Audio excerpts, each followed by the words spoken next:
Maybe you have never thought about this question, but here it goes, that you may think about it because it's an important question, because it speaks about you and your life and also about your death.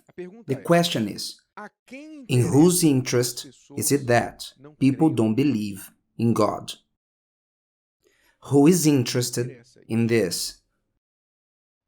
You see today in the world a movement to eradicate God from society, a movement to ridicule faith, especially Christian faith. Quite interesting because no other faiths, but specifically the Christian faith. It seems that there's an organized, orchestrated work, especially from media and society in general, to remove God from people's lives. And a school in the middle of São Paulo issued an order to teachers to not speak about God. Nothing that has to do with God. Not even God bless you. The teachers cannot say, for example, at the end of the class, at the end of the day, God bless you. They cannot.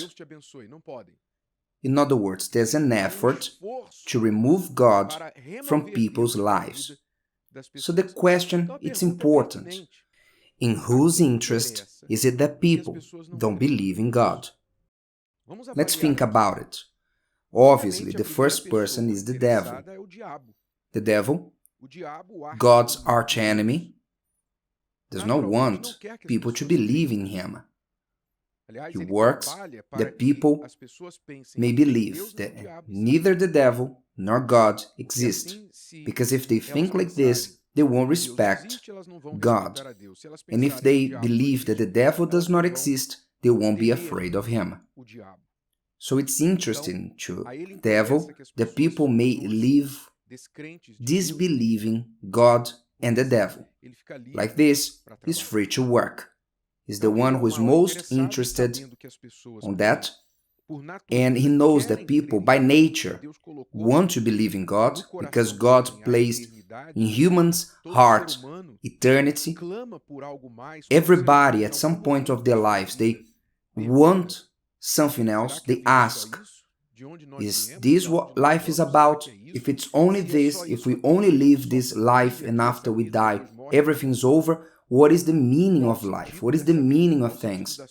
In other words, human beings always have these questions with them because God himself placed in them this thirst to know their Creator. Knowing of this thirst to know who God is, he replaces faith in God, the true God, for false gods.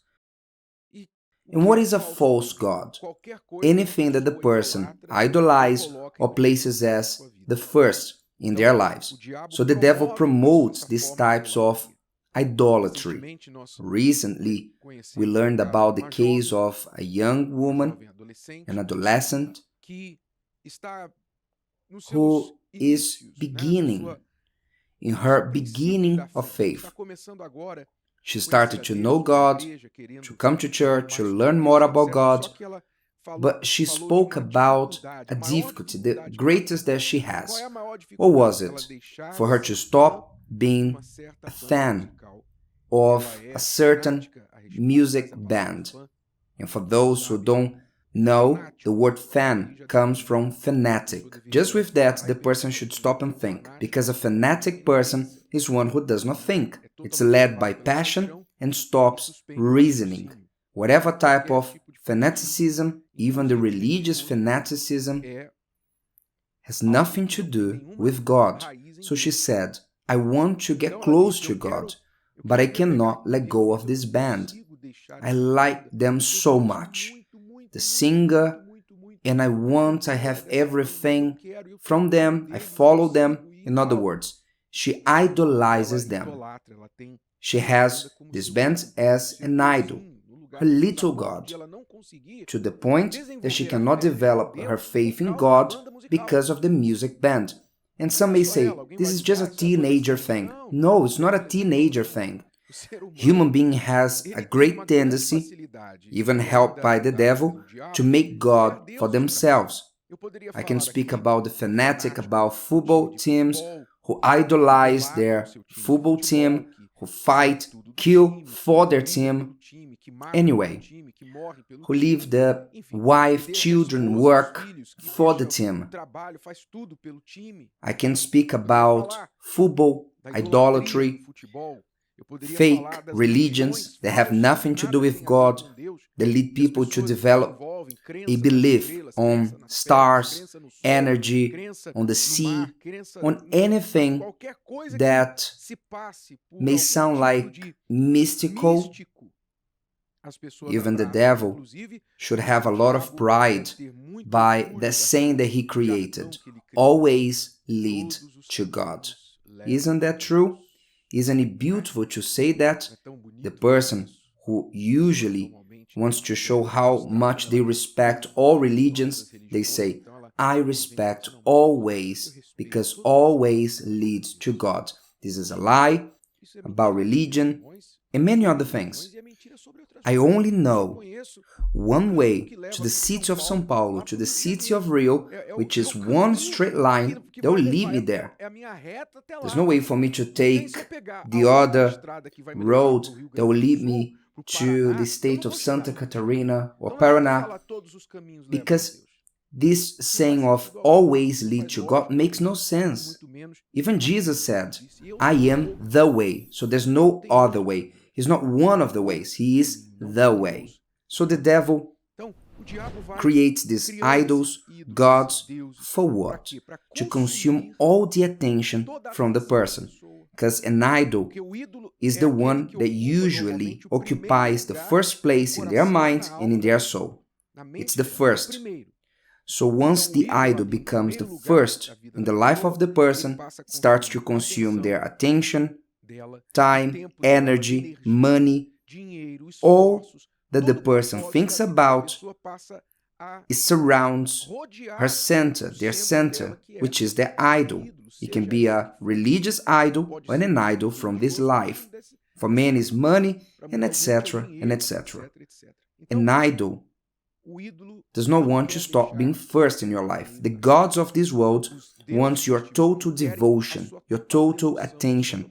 Because if you dedicate your life to me, let's suppose that I'm an idol. Let's suppose that I'm an idol.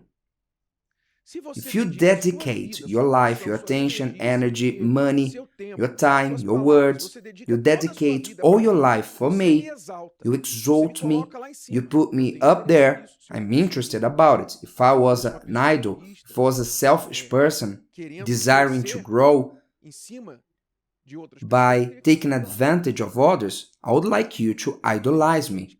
And there are many people who work to be idolized, even religious leaders. So you need to wake up to this action that is happening.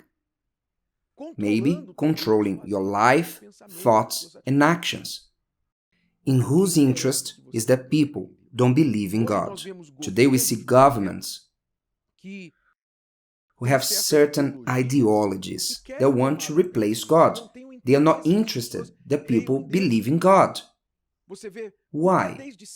Always, since the beginning, the church has been persecuted by governmental authorities, from the Roman Empire, the Jewish authorities who orchestrated, plotted to crucify Jesus. Since the beginning, many governments, certain governmental ideologies, see in the church an enemy. Why? What are they afraid of? They are afraid that Christians will not submit to the government leaders, because the Christians have already chosen a king for them. Wasn't that the accusation that Jesus received on the cross? That the Jews asked Jesus, if he was the king of the Jews. So they cast this accusation to Jesus, and Jesus said, my kingdom is not from this earth, is not from this planet. A government should see the church as an enemy, that the church wants the power of this world, unless it's a church that is not from God, because a church from God knows that their power, their kingdom, is not from this world.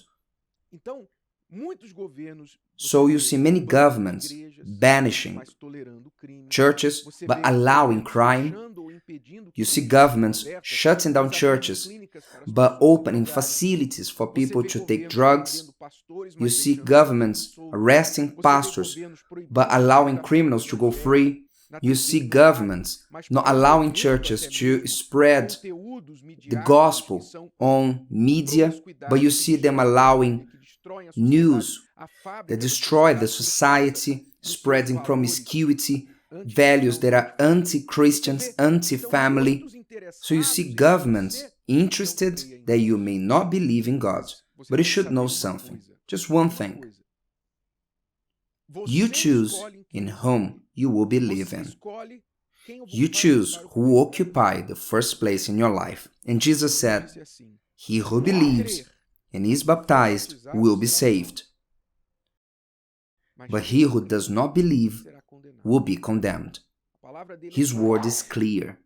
There's a great fight to steal your faith in God. But your faith is your choice and no one else's. Don't forget this. Did you like this? Would you like to hear it again? Listen to it as many times as you need until this content becomes part of you. Don't forget to leave your like, comment, and share. See you next time.